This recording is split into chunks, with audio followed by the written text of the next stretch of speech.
คุณผู้ชมครับเมื่อวานนี้เนี่ยตอนเวลาสักบ่าย2 โมงครึ่งตามเวลาของสโลวาเกียคุณผู้ชมครับปรากฏว่าเกิดเหตุที่ไม่มีใครคาดคิดขึ้นมานั่นก็คือทางด้านคนร้ายเนี่ยพยายามที่จะจ่อยิงนายกรัฐมนตรีของสโลวาเกียนั่นก็คือโรเบิร์ตฟิโก้นะครับคือโรเบิร์ตฟิโก้เนี่ยกับคณะรัฐมนตรีของเขาเนี่ยได้ไปประชุมที่เมืองฮันโลวาซึ่งเมืองนี้เนี่ยอยู่ห่างจากกรุงบราติสลาวาเมืองหลวงของสโลวาเกียเนี่ยไปทางตะวันออกเฉียงเหนือประมาณสัก150 กิโลเมตรพอไปประชุมเสร็จเนี่ยคุณผู้ชมครับหลังจากประชุมทางด้านนายกรัฐมนตรีโรเบิร์ตฟิโก้เนี่ยเขาก็เดินออกไปนอกอาคารที่ประชุมเนื่องจากว่านอกอาคารนั้นเนี่ยมีผู้ที่มาสนับสนุนเขามาให้กำลังใจเขาเนี่ยยืนอยู่เนี่ยฮะคุณผู้ชมก็คือไปพูดคุยไปทักทายจังหวะนี้แหละครับคนร้ายแฝงตัวอยู่นะแฝงตัวอยู่ในผู้ที่มาสนับสนุนโรเบิร์ตฟิโก้ใช้อาวุธปืนยิงเข้าไป5 นัดแล้วนัดสำคัญนั้นก็คือเข้าบริเวณช่องท้องนะคุณผู้ชมครับปรากฏว่าบรรดาเจ้าหน้าที่ที่อยู่ตรงนั้นเนี่ยครับก็ต้องรีบนำทางด้านโรเบิร์ตฟิโก้เนี่ยนะครับส่ง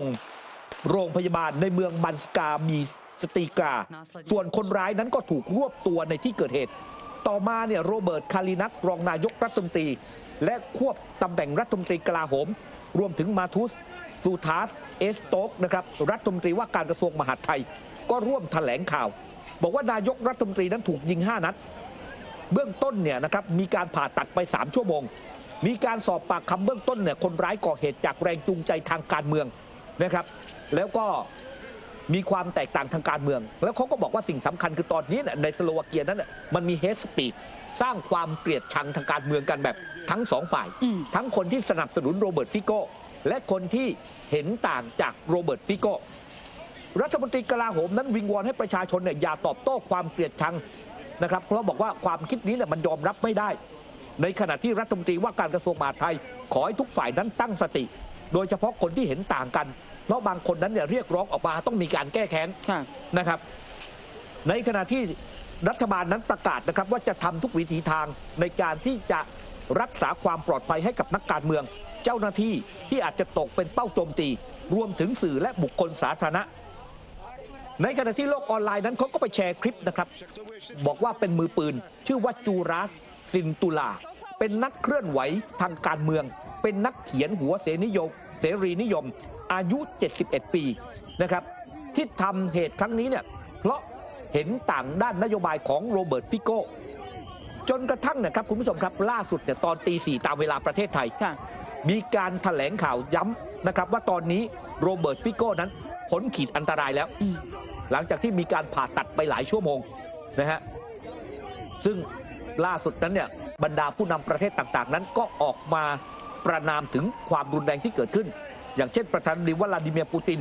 ผู้นำของรัสเซียก็บอกว่านี่เป็นอาชญากรรมที่น่ารังเกียจเขารู้จักกับโรเบิร์ตฟิโก้ดีเป็นคนที่มีสปิริตแรงกล้าและมีความเข้มแข็งหวังเป็นอย่างยิ่งว่าคุณสมบัติเนี่ยของเขาจะช่วยให้เขาผ่านพ้นสถานการณ์ความยากลำบากนี้ไปได้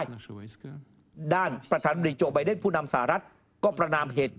ดังกล่าวนะครับบอกเป็นการใช้ความรุนแรงที่เลวร้ายแล้วก็บอกว่าตัวเองเนี่ยกับภริยาภาวนาให้ผู้นำสโลวาเกียนั้นฟื้นจากอาการบาดเจ็บโดยเร็วในขณะที่วโลดิเมียร์เซเลนกี้เองอิบราฮิมไรซีผู้นำอิหร่านนะครับวิกเตอร์ออร์บันผู้นำของฮังการีผู้นำเซอร์เบียผู้นำสเปนออสเตรียอิตาลีฝรั่งเศสเยอรมนีรวมถึงเลขาธิการสหประชาชาติและเลขาธิการนาโต้เนี่ยก็ออกมาประณามการใช้ความรุนแรงครั้งนี้สำหรับโรเบิร์ตฟิโก้เนี่ยคุณผู้ชมครับเขามาเป็นนายกรัฐมนตรีครั้งนี้เนี่ยเป็นครั้งที่2แล้วนะครั้งแรกเนี่ยเป็นนายกรัฐมนตรีแล้วก็ขั้นไป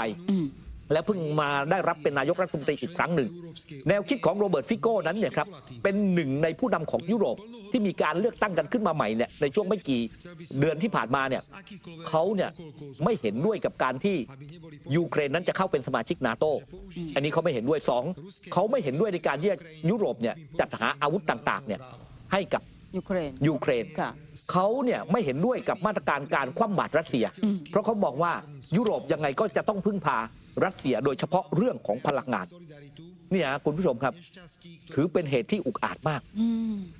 ที่สุดแล้วเนี่ยก็เดี๋ยวต้องรอเรื่องของการสืบสวนสอบสวนนะคะว่าคนที่ถูกกล่าวอ้างเป็นมือปืนนั้นกระทำลงไปด้วยเหตุอะไร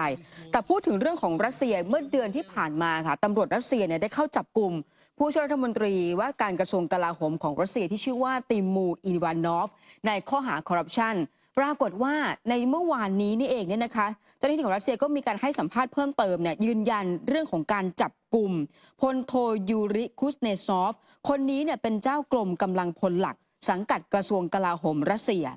แล้วก็ถูกจับกลุ่มในคดีคอร์รัปชันซึ่งเขาถูกกล่าวหานะคะว่ามีการรับสินบนในตำแหน่งก่อนหน้านี้ก็คือตอนที่เขาเป็นหัวหน้ากองที่ 8 ของกรมเสนาธิการทหารกองทัพรัสเซีย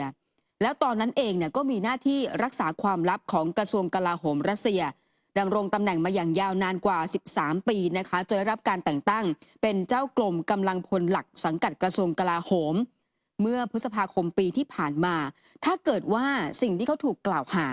ว่าถูกจับในคดีคอร์รัปชันนั้นเป็นความจริงเนี่ยเขาต้องรับโทษจำคุกในเรือนจำสูงสุด 15 ปีด้วยกันขณะที่หน่วย FSB ที่บุกเข้าไปเนี่ยในที่พักของเขาเนี่ยปรากฏว่านอกจากที่จะเข้าไปจับกุมเขาได้